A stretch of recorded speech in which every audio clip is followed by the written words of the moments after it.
nos sentimos muy contentos, muy bendecidos y muy honrados por estar aquí en este fin de semana, en este hermoso evento, honrando el sacrificio y la muerte del Señor Jesús, recordando su sacrificio en la cruz por nosotros y celebrando el domingo su resurrección. Gracias al Señor, gracias a nuestro pastor por la invitación de venir y gozarnos y disfrutar este tiempo tan especial con todos ustedes. Gloria al Señor. Quiero presentar a mi esposa Anita, ponte de pie por favor. Acabamos de celebrar 60 años de matrimonio.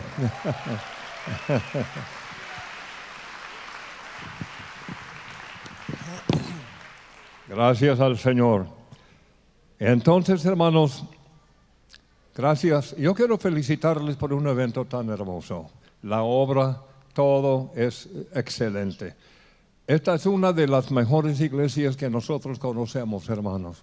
La presencia de Dios, la bendición de Dios, la excelencia en todas las áreas, pues felicidades. Que Dios les bendiga grandemente. Ustedes merecen un aplauso. Amén. Gloria a Dios.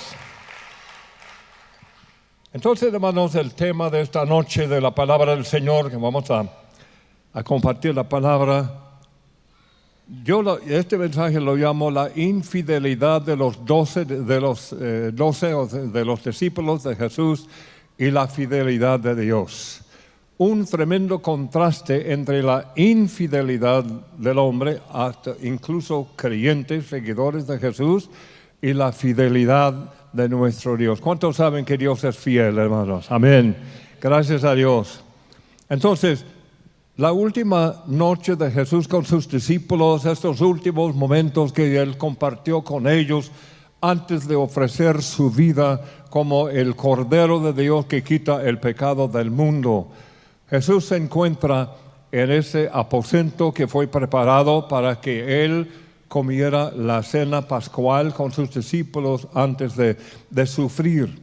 Y esa noche tremenda, el jueves en la noche, un jueves como hoy en la noche, a la hora de la puesta del sol, ellos, miles y miles de ellos en Jerusalén se congregaban para comer con sus familias, para comer el cordero que era, según ellos, que quitaba el pecado.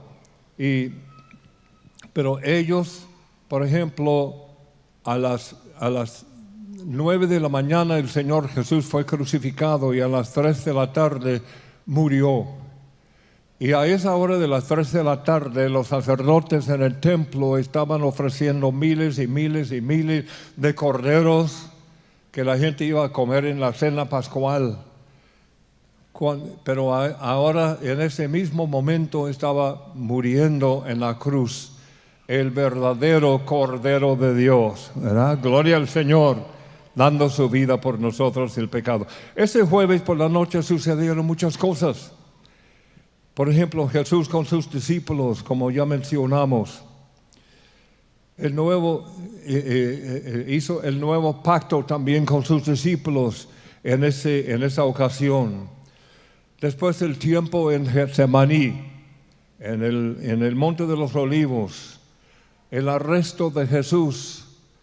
Entonces Jesús fue llevado a la casa de Caifás, el sumo sacerdote, para ser juzgado delante del concilio, la corte suprema de los judíos, y fue condenado a muerte.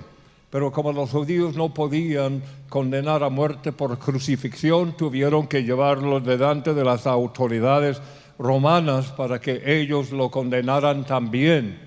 Y entonces lo llevaron después delante de Pilato y Herodes para que él fuera juzgado, condenado, azotado y crucificado a las 9 de la mañana al día siguiente. Pero ahora vamos a enfocar esa noche del jueves con Jesús, con sus discípulos en ese aposento.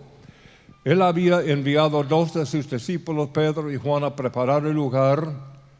Y mientras ellos hacían eso, Judas Iscariote estaba en el templo con los sacerdotes haciendo el arreglo de entregar a Jesús por 30 piezas de plata. Pero después todos están congregados ya en el aposento de la última cena de Jesús con sus discípulos. Entonces él enseñó Juan capítulo 15, 14, 15, 16, posiblemente la oración de Juan 17 también en ese momento.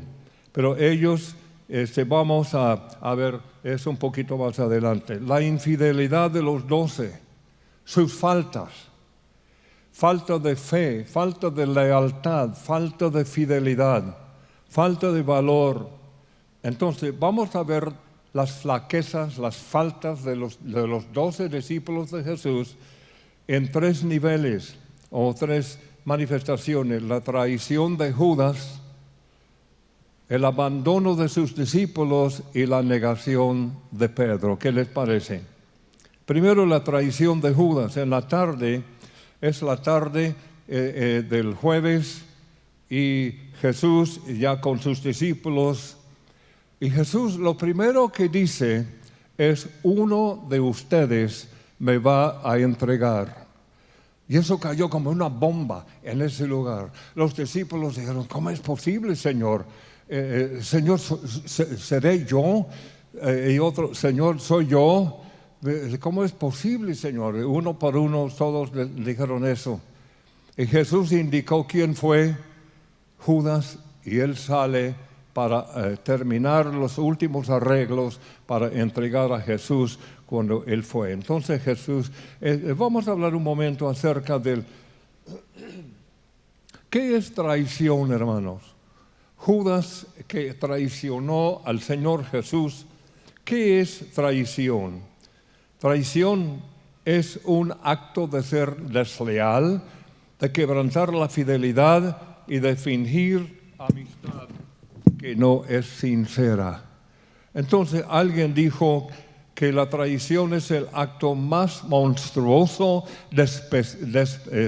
despreciable, vil y cobarde y perverso que puede haber. Entonces eso estuvo en el corazón de un hombre, quizás por 30 piezas de plata estaba dispuesto a entregar, a ser condenado y muerto en la cruz al Hijo de Dios. Entonces, ¿cuál fue el fin de Judas? Su fin es tremendo, el trágico fin de este hombre. A veces alguien dijo que a veces la traición destruye a la vida de otras personas, pero siempre destruye la vida del que lo practica. Y este fue el terrible final de Judas Iscariote, el que vendió al Hijo de Dios por 30 piezas de plata. La segunda falla o falta de los discípulos fue el abandono del Señor Jesús de parte de los 11 discípulos.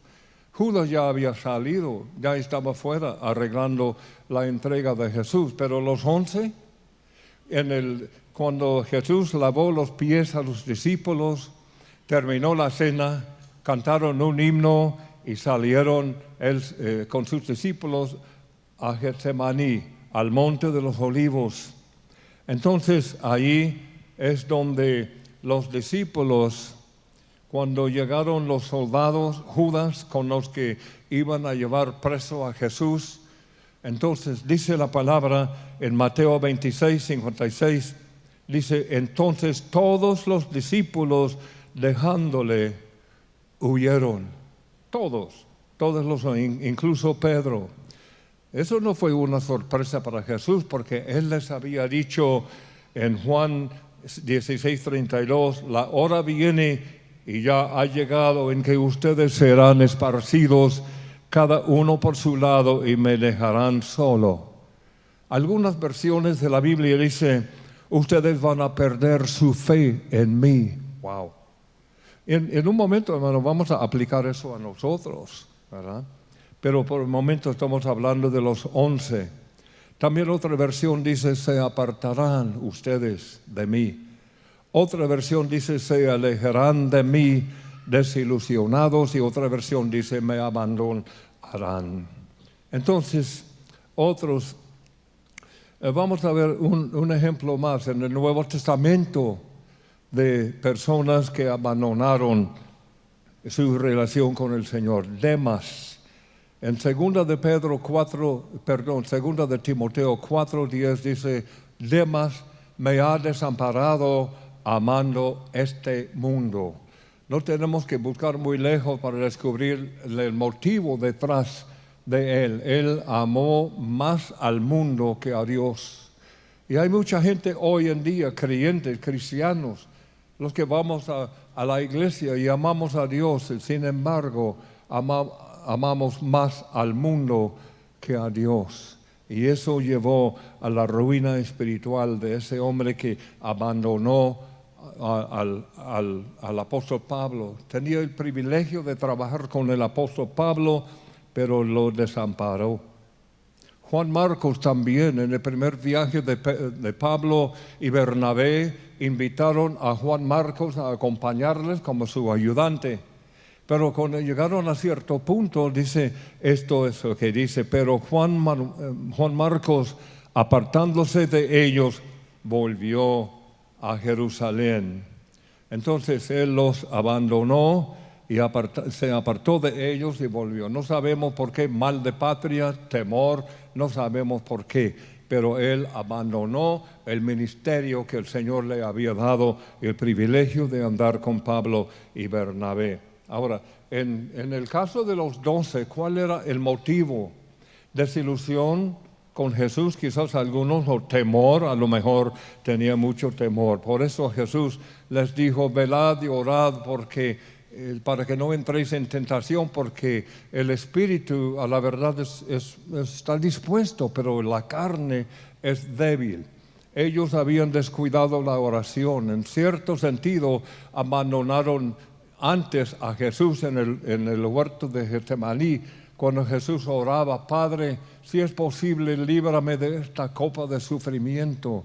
Y los discípulos dormidos, en vez de estar con Jesús apoyándoles, animándoles, fortaleciendo su vida, ellos estaban dormidos. Descuidaron la oración, descuidaron su vida espiritual, y en parte es parte del motivo porque ellos tuvieron esta falta en su vida.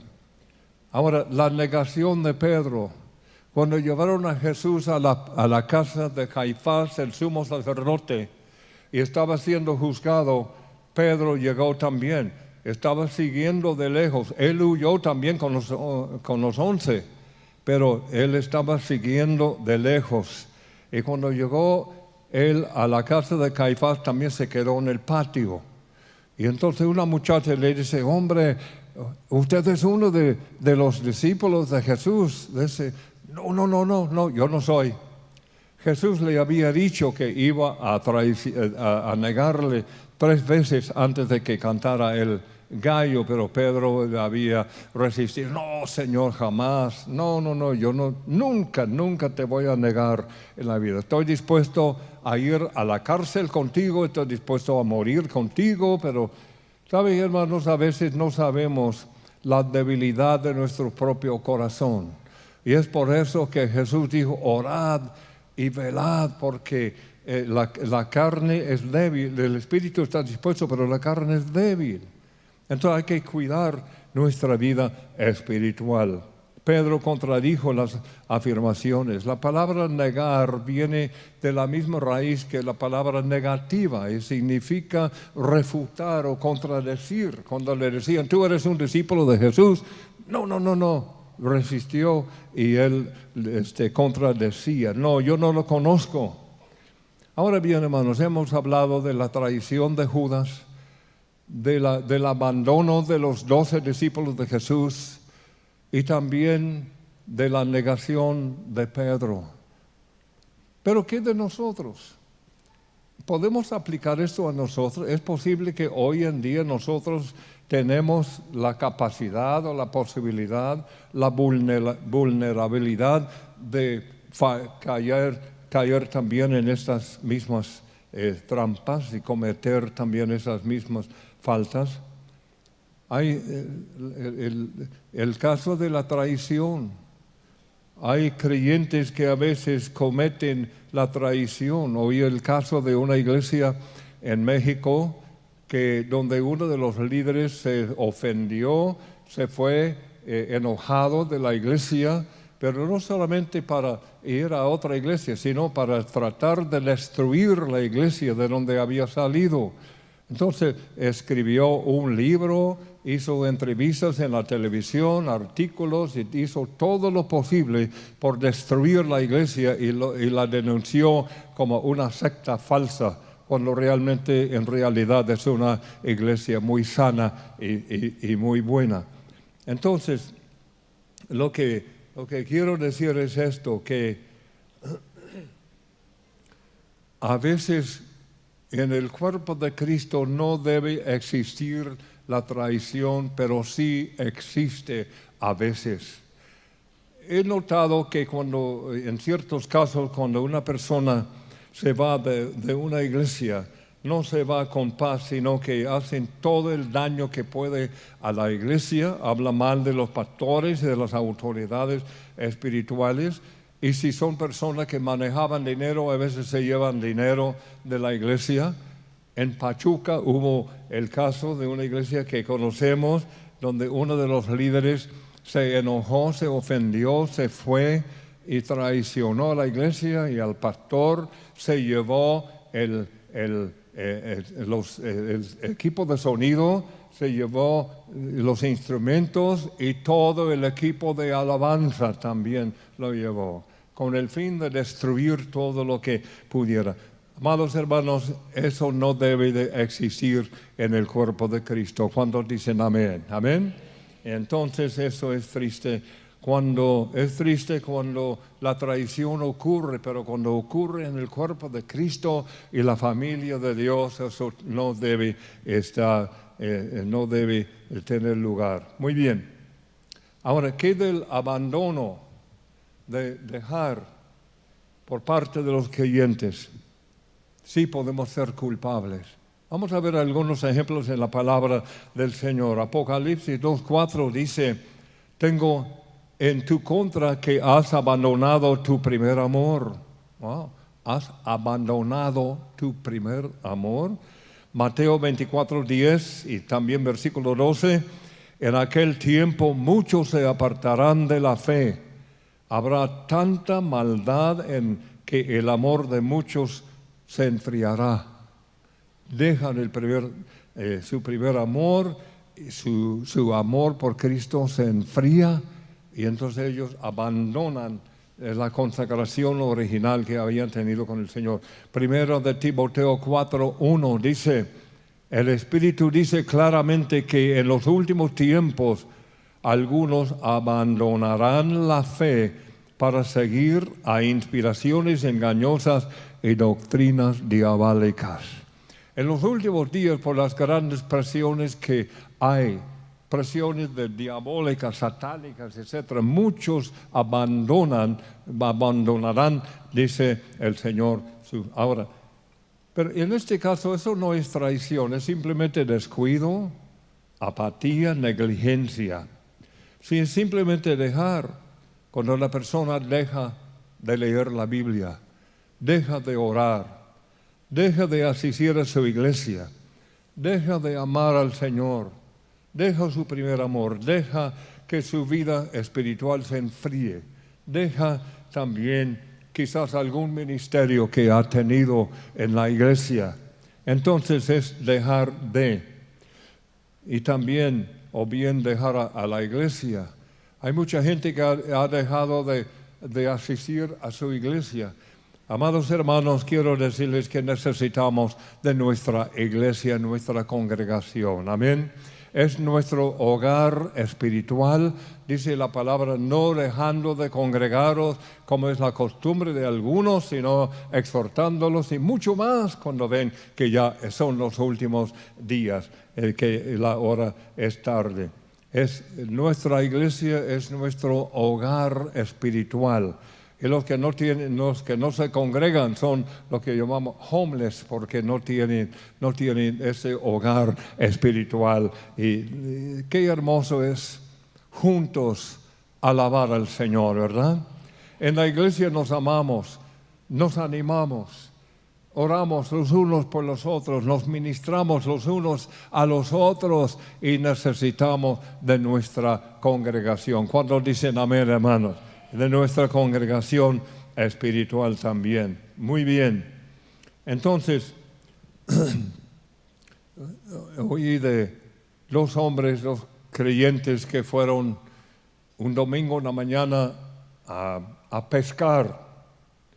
Entonces están ahí pescando con están sacando los pescados y etcétera, todos contentos. Y de repente uno dice, hombre, acabo de acordarme de que hoy es domingo y hay reunión en la iglesia a esta hora. Y el otro dice, sí, pero de todos modos no hubiera podido ir porque mi esposa está enferma. ¿Qué les parece? Son excusas y pretextos que a veces ponemos. Cuando nuestra vida vamos a ir a la tercera. La primera fue traición, después abandono y ahora negación, la negación de Pedro. Cuando negamos al Señor, cuando nuestra vida no da testimonio, cuando nuestra luz no alumbra delante de los hombres para que vean nuestra conducta y buenas obras y glorifiquen a nuestro Padre que está en los cielos. Un hombre, una vez un creyente, dijo, a sus hermanos en la iglesia, dice, oren por mí porque mi jefe me está mandando a trabajar 3 meses allá en un lugar donde los hombres son malos, mal hablados, su conducta, todo muy, no hay nada de santidad en ellos hablan mal, maldicen y todo, y sus mentes están llenas de lujuria y etcétera. Y dice, oren por mí, porque yo tengo que estar ahí en ese ambiente por 3 meses. Y después de 3 meses el hombre vuelve y sus hermanos le preguntan, ¿cómo te fue? Oh, me fue maravilloso, qué bien, bien, bien. Nunca supieron que soy cristiano. Wow, esa no es la forma. Cuando nuestra vida no da testimonio, estamos negando al Señor. También cuando no obedecemos, estamos negando al Señor. Cuando decimos, no iré, como Jonás, el Señor le dijo, Jonás, quiero enviarte a Nínive para que des mi palabra a ese pueblo. Y Jonás dijo, no. Hermanos, o cuando nosotros decimos, no iré, no lo haré, o decimos que yo iré y no vamos. Una vez alguien dijo que de cada 50 personas que en algún momento pasan adelante o de alguna manera se ofrecen para la obra misionera, de 50, solo 12 hacen algo. Y de los 12, solo 4 van a algún campo misionero. Y de los 4, solo 1 regresa para un segundo periodo de servicio misionero. Entonces, cuando nosotros no obedecemos al Señor, y hermanos, cuando no creemos, estamos negando al Señor también. Muchas veces es muy fácil descreer la palabra del Señor y las promesas de Dios. Cuando no creemos, por ejemplo, y en Hechos 1:3 dice así, que Jesús se presentó vivo con muchas pruebas indubitables.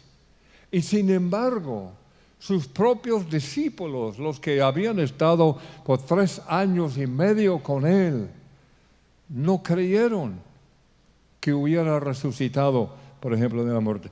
Por ejemplo, primero, las mujeres, María Magdalena y otras mujeres que llegaron el domingo en la mañana temprano para ungir el cuerpo de Cristo, llegaron con especias y ungüento con ese propósito. Jesús había dicho, yo voy a resucitar al 3er día. ¿Por qué llegaron allí para ungir el cuerpo muerto de Jesús cuando Él estaba vivo? Los 11, en Lucas 24, 10 y 11, dice, las que contaron esto a los apóstoles eran María Magdalena y las otras mujeres que Cristo había resucitado. El relato de las mujeres les pareció a los apóstoles una locura, así que no les creyeron. Otra versión dice, les pareció disparates. Cuando Cristo había dicho, yo voy a resucitar al tercer día, simplemente no creyeron esa palabra. Mateo 28, verso 16 y 17, dice, los 11 discípulos fueron a Galilea después de la resurrección, a la montaña que Jesús les había indicado, y cuando lo vieron, lo adoraron, pero algunos dudaban. Wow. Marcos 16:10, los discípulos estaban en un aposento escondidos, y dice, una versión dice, estaban tristes y llorando, en vez de estar creyendo y viendo que Jesús había resucitado. El verso 11 dice, cuando oyeron el reporte de María Magdalena, se negaron a creerlo. Wow. Y Tomás, pues ni hablar, ¿verdad? El descreído, si no veo, no creeré. Zacarías, el padre de Juan el Bautista, Gabriel, el arcángel, vino a decirle que tú y tu esposa van a tener un hijo. Va a ser Juan el Bautista, va a ser el precursor del Señor, del Hijo de Dios. Y entonces Zacarías, en vez de creerlo, dijo, Gabriel, ¿tú crees que yo crea esto? Yo soy muy viejo ya, y mi esposa, pues ni hablar, ¿verdad? Pero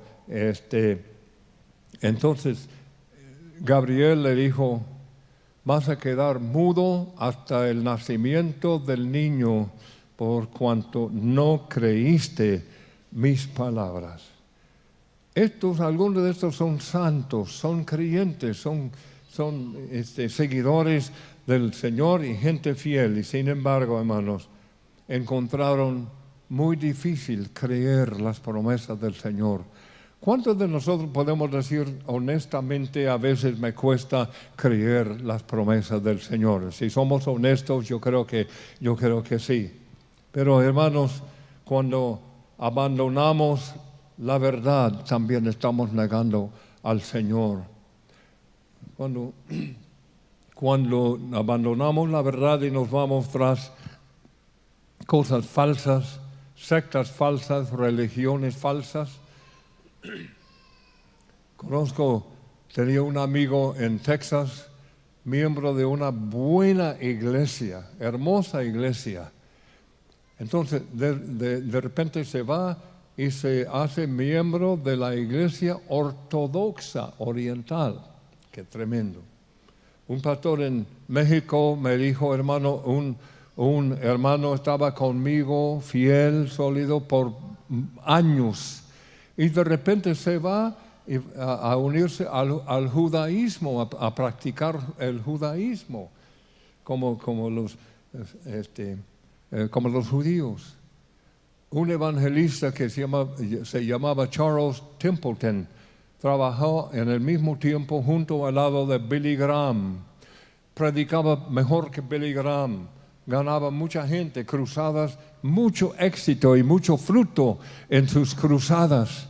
Pero un día empezó a leer libros que no debía haber leído y de repente renuncia el cristianismo y se vuelve un casi ateo, que renunció completamente su pastorado, donde estaba pastoreando después, y su fe en el Señor. En Estados Unidos el 70% de cristianos entre la edad de 18 y 39 años creen que hay otros caminos a Dios además de Jesús, y que Jesús, Mahoma y Buda ofrecieron caminos a Dios igualmente válidos. Wow. Entonces, hay políticos, educadores, iglesias, incluso en púlpitos en las iglesias, hermanos, que dicen cosas, por ejemplo, Dicen cosas tremendas que contradicen la Biblia y el código moral de Dios. Hay institutos teológicos que enseñan doctrinas de demonios a personas dispuestas a escucharles. Entonces, ya volviendo a Pedro, Pedro siguió de lejos al Señor. Seguir a Dios de lejos, hermanos, seguir a Cristo de lejos es el primer paso para un fracaso en nuestra vida cristiana. ¿Cuánto creen que hay que vivir cerca del Señor? Amén. Hay que mantenernos cerca del Señor. Acérquense a Dios y Él se acercará a ustedes. María se sentaba a los pies de Jesús para oír su palabra. Debemos seguir el ejemplo de ellos, amados hermanos. Levítico 6:13 habla así, dice: el fuego del altar deberá mantenerse siempre encendido, nunca deberá apagarse. Ese altar para nosotros es el altar de nuestro corazón. Debemos mantener la llama, el fuego del Señor, de devoción, de pasión para el Señor, siempre encendido ese fuego, y nunca dejar que ese fuego se apague. Muy bien, entonces vamos adelante. Ya hemos hablado de la traición de Judas, del abandono de los discípulos, de la negación de Pedro, y cómo esas cosas pueden operarse en nosotros también si no cuidamos nuestra vida cristiana, hermanos. Nosotros somos capaces de traicionar a nuestra iglesia o al Señor o a nuestros pastores, autoridades espirituales. Somos capaces de abandonar o dejar de hacer ciertas cosas que debemos estar haciendo, y somos capaces de negar al Señor también en estas formas que hemos mencionado. Pero ahora vamos a ver el otro lado. El pacto que Jesús hizo con sus discípulos muestra la tremenda fidelidad de Dios. Hemos visto la infidelidad de los discípulos. Ahora vamos a ver la fidelidad de nuestro Dios. Amén. Cuando Jesús hizo ese pacto, hermanos, vamos a ver algunas características rapidito de ese pacto que Jesús hizo con sus discípulos. Por ejemplo, el pacto es con Jesús. No es con una organización o denominación o iglesia o programa, es con una persona que nos ama y es fiel. Gracias a Dios, nuestro pacto con el Señor es un pacto con una persona fiel, amén, y que nos ama. Segundo, este pacto es algo muy personal e íntimo. Dios desea tener una relación de amistad personal e íntima con cada uno de nosotros. Dice el Salmo 25:14, la comunión íntima de Jehová es con los que le aman, que le temen, y a ellos hará conocer su pacto. La RBC dice, el Señor es amigo de quienes le temen y confirma su pacto con ellos. La NBI, el Señor brinda su amistad a quienes le honran y les da a conocer su pacto. El Señor quiere que conozcamos su pacto. La NBB dice, ser amigo tuyo, oh Dios, es privilegio de quienes te honran. Solo con ellos compartes los secretos de tu pacto. ¿Cuáles son los secretos del pacto de Cristo con sus discípulos y con nosotros, hermanos?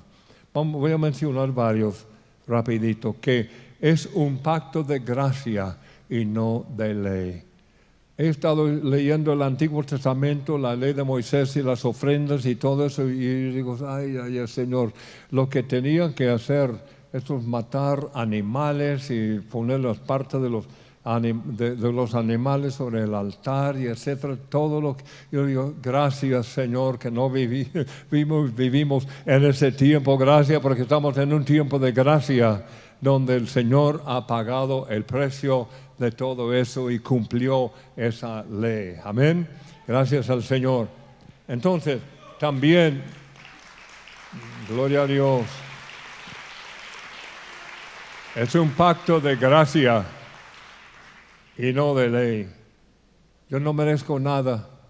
No puedo decir que yo tengo derecho a esto o nada. Pero Dios lo da todo porque nos ama y da por su gracia. Ahora, segunda característica de ese pacto es que el motivo del Señor en hacer ese pacto es su gran amor.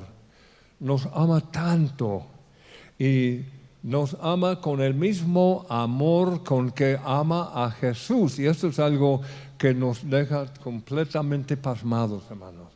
Por ejemplo, en Juan 17:23, Jesús orando al Padre dice: yo en ellos y tú en mí, Padre, para que sean mis discípulos perfectos en unidad, para que el mundo crea que tú me enviaste y que los has amado a ellos, como también a mí me has amado.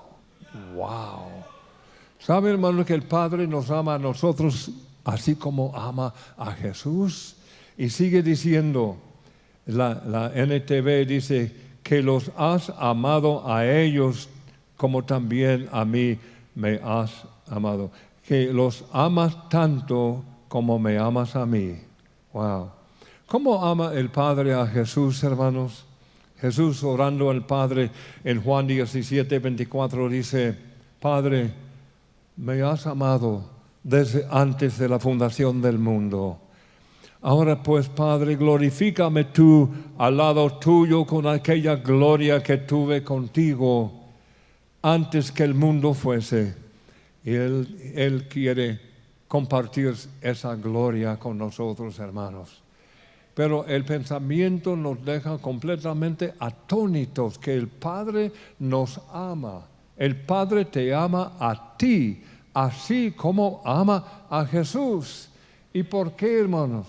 Porque nosotros también somos sus hijos y somos parte de su familia y nos ama con el mismo amor con que ama a su Hijo Jesús. Gloria, gloria al Señor. Gracias, Señor. Otra característica de ese pacto es que en este pacto recibimos todo lo que Dios tiene reservado y preparado para nosotros. Dice Romanos 8:32, el que no escatimó ni a su propio Hijo, sino que lo entregó por todos nosotros, ¿cómo no nos dará junto con Él todas las cosas? Y en Apocalipsis 21:7 dice, el que venciere heredará todas las cosas, y yo seré su Dios, y él será mi hijo. Amados hermanos, somos herederos de Dios y coherederos con Cristo Jesús debido a ese pacto que Jesús hizo con sus discípulos, pero a la vez estaba haciendo ese pacto con nosotros también. Ahora, otro secreto de ese pacto es que estamos en pacto con otros creyentes también, no solo con Jesús, porque estar en pacto con la cabeza significa automáticamente estamos en pacto con su cuerpo. Estar en pacto con la cabeza es estar en pacto también con su cuerpo, nuestros hermanos en la comunidad, en nuestra comunidad. Gracias al Señor.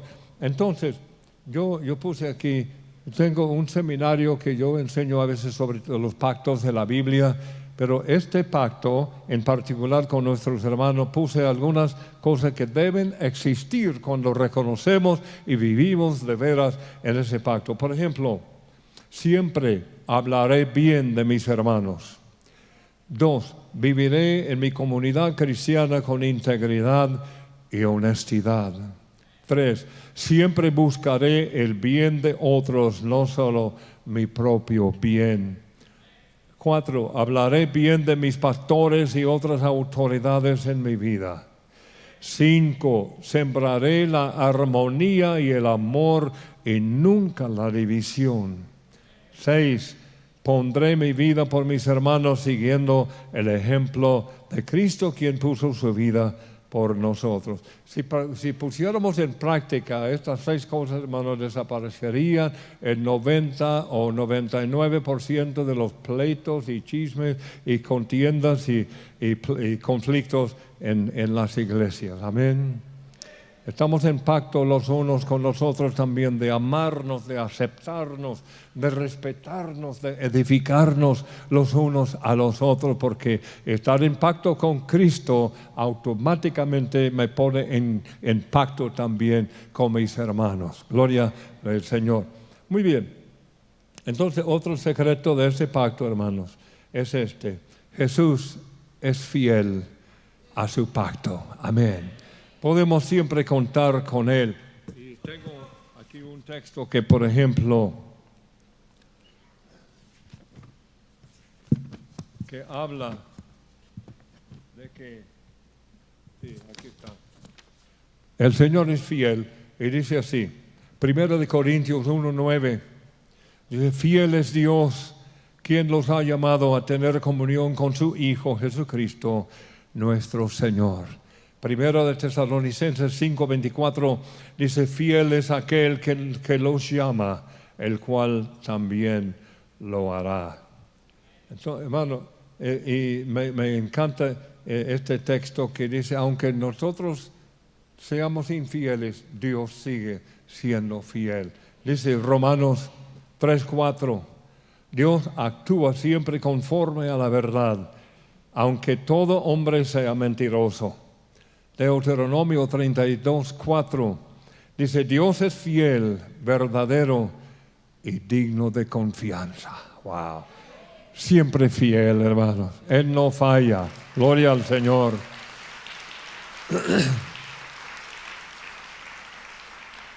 Y también segunda de Timoteo 2:13, si no somos fieles, Él sigue siendo fiel. Gracias a Dios. Gloria al Señor. Entonces, hermanos, ya vamos para terminar. Una pregunta. ¿Estamos guardando nuestro corazón de ofensas, de traición, de abandono, de dejar de hacer cosas que debemos estar haciendo? ¿Hemos abandonado la Biblia? ¿Hemos abandonado la lectura de la Biblia? ¿Hemos dejado de orar? ¿Hemos dejado de asistir fielmente a nuestra iglesia para honrar al Señor con nuestra vida? Entonces, hay una cosa muy hermosa. Para Judas no había esperanza, ya se acabó. Dice que él murió, se suicidó y fue a su lugar. Pero para los demás, a pesar de sus faltas, a pesar de sus faltas de fe, de valor, de compromiso, etc., el Señor seguía amándolos.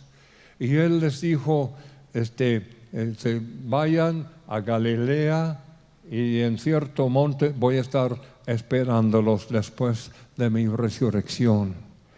Entonces ellos fueron, pero ahí estaba Jesús esperándoles con amor, con perdón. Pedro, yo sé que me negaste, pero te perdono. Y en Juan capítulo 21 Jesús da una recomisión a Pedro. Pedro, ¿me amas? Sí, Señor, tú sabes que te amo, entonces alimenta mis ovejas y pastorea mis corderos y etcétera. El Señor nos da una segunda oportunidad, gracias a Dios. Nos da otra oportunidad de corregir las faltas de nuestra vida y convertirnos en personas realmente que aman al Señor con todo nuestro corazón y fieles y con un compromiso. Y hermanos, yo creo que en este fin de semana el Señor quiere hacer una obra profunda en nuestra vida. Celebramos y hay cosas hermosas pero también a la vez el Espíritu Santo está obrando en nuestros corazones, está trayendo convicción, nos está recordando. Tú has dejado de leer la Biblia, tú has dejado tu vida de oración, no oras como antes, tú has dejado tu primer amor. Y entonces el Espíritu Santo está excavando ahí para hacernos reconocer que hay faltas que nosotros debemos corregir en nuestra vida. Cuando saben que Dios está contando con nosotros. Amén, hermanos. Hay una leyenda, no sé qué tan cierto sea, pero dice que cuando Jesús ascendió al cielo, unos ángeles vinieron a recibirlo y llevarlo, a acompañarlo al cielo. Y le preguntaron: Señor Jesús, tú moriste en la cruz, ¿verdad? Y la salvación ya compraste para todos los hombres. Sí, así es. ¿Y qué preparación has hecho para que la divulgación del Evangelio, de las buenas nuevas a todo el mundo? Porque moriste por todo el mundo. Y Jesús dijo: bueno, hay 11 hombres ahí que yo estoy confiando en ellos. Y los ángeles sorprendidos: Señor, pero ¿cómo es posible que tú confíes en 11 hombres, pero de ese calibre también, pescadores y cobradores de impuestos y etcétera? ¿Cómo es posible que tú puedas confiar en ellos? Y Jesús dijo: lo van a lograr, estoy confiando en ellos. Gracias a Dios que no fallaron. Sus vidas fueron encendidas con una llama divina del cielo, hermanos, y fueron por todo el mundo predicando el Evangelio. Se estableció la iglesia en todo el mundo. Hay millones y millones de seguidores de Jesús en el mundo hoy, porque Jesús estaba contando con ellos, pero está contando con nosotros hoy en día. Amén. Gracias a Dios. Y no le vamos a fallar. Pónganse de pie, hermanos, por favor. Gloria a Dios. Gloria a Dios. La infidelidad de los hombres, pero la fidelidad de Dios. Pero gracias a Dios que Dios es un Dios de amor y compasión, hermanos, de una segunda oportunidad. Yo quisiera preguntar: ¿tú has dejado algo en tu vida que era parte de tu vida cristiana antes? Había una llama en el altar de tu corazón antes, pero esa llama casi se apaga. Tu amor por el Señor ya no es igual que antes. Tu amor por la palabra del Señor se ha enfriado y no es como antes. Hay cosas así. El Espíritu Santo, a través de estas palabras, nos ha hablado en esta noche. Hermanos, Dios, al igual que perdonó y restauró y recomisionó a los 11, también nos puede hacer con nosotros. ¿Cuántos lo creen? Amén. Y si tú has sentido una convicción del Espíritu Santo, Él ha hablado a tu corazón que tú has dejado tu primer amor. Tú no eres como antes. Tu amor por la palabra no es igual que antes. No te veo de rodillas orando como antes. Hermanos, el Señor nos llama a corregir estas faltas en nuestra vida. Igual que los 11 discípulos de Jesús corrigieron esas faltas en su vida. Amén. Vamos a inclinar nuestra cabeza y vamos a orar. ¿Cuántos me pueden decir, hermano Larry, la verdad es que no? Yo veo esas faltas. El Espíritu Santo me ha hecho reconocer faltas de este tipo en mi vida en esta noche. No leo la Biblia como antes, no oro como antes, no soy fiel a mi iglesia como antes, no amo al Señor como antes, pero yo quiero cambiar eso en esta noche. Quiero hacer un nuevo compromiso con el Señor y sé que Dios me ama y me va a perdonar, pero yo voy a cambiar esas faltas en mi vida. De hoy en adelante voy a ser diferente. Ya no voy a ser igual. Dios va a ayudarme a cambiar. ¿Cuántos me pueden decir, hermano Larry, en esta noche sí he descubierto cosas en mi vida que necesitan ser corregidas. Levante su mano, por favor, siendo honesto. Son muchos. Gracias al Señor. Gracias al Señor por esta honestidad, hermanos. Vamos a orar. Dios es un Dios de amor. Dios es un Dios de segunda oportunidades. Entonces ya vamos a pedir que renuevemos nuestro amor por la palabra. Que no podamos comer suficiente de la palabra, sino que vamos a devorar la palabra de Dios. Vamos a ponernos de rodillas, vamos a renovar nuestra vida de oración al Señor y nuestra fidelidad con el Señor. ¿Qué les parece si oramos, hermanos? Amén. Amén. Voy a orar por ustedes y ustedes levanten sus manos al Señor, hermanos. Por favor. Padre, gracias por la voz del Espíritu Santo que en esta noche nos ha hablado. Gracias por corregirnos, Señor. Gracias por traer convicción de nuestras faltas y la necesidad que necesitamos cambiar. Gracias, Señor. Gracias, Padre. Ayúdanos, Señor, a hacer un nuevo compromiso contigo, de no andar de lejos como hizo Pedro, sino de andar muy cerca de ti, Señor. Como tu palabra dice, acércate a mí y yo te acercaré a ti. Ay, Señor, gracias por tu amor. Perdónanos, Señor, nuestras faltas. Díganse, Señor, perdóname por mis faltas. Perdóname por la falta de amor, falta de consagración, falta de compromiso. Perdóname, Señor. Pero hoy en adelante voy a ser diferente, Señor. Renueva mi vida. Enciende, Señor, el fuego en el altar de mi corazón y prometo amarte y servirte y vivir cerca de ti. Gracias, Señor. Gracias. Gracias al Señor. Ahora, antes de terminar, quiero preguntar que si algunos amigos con nosotros en esta noche que quizás están aquí de visitas, no tienen a Cristo en el corazón, no tienen la convicción, la seguridad de que sus pecados son perdonados y si muriera mañana iría al cielo. Si no tiene esa seguridad y desea conocer al Señor, comenzar a vivir una vida diferente, queremos ayudarles. Entonces, si tú estás aquí en esta noche y no tienes a Cristo en el corazón, queremos ayudarte. Queremos invitarte a pasar aquí adelante y oraremos por ustedes. Vamos a orar una vez más. Padre, gracias porque tu sangre nos limpia de todos nuestros pecados. Gracias por tu amor. Y Padre, pedimos por cualquier persona en esta noche que está aquí, Señor, y no tiene a Cristo en el corazón. Pedimos, Señor, que esa persona venga a conocerte en esta noche. Gloria al Señor. Esperamos que en estos días sigan viniendo, entregando tu vida al Señor antes de que termine este fin de semana que pertenecerás a Cristo. Amén. Amén. Demos un aplauso a Cristo, hermano, porque Él es bueno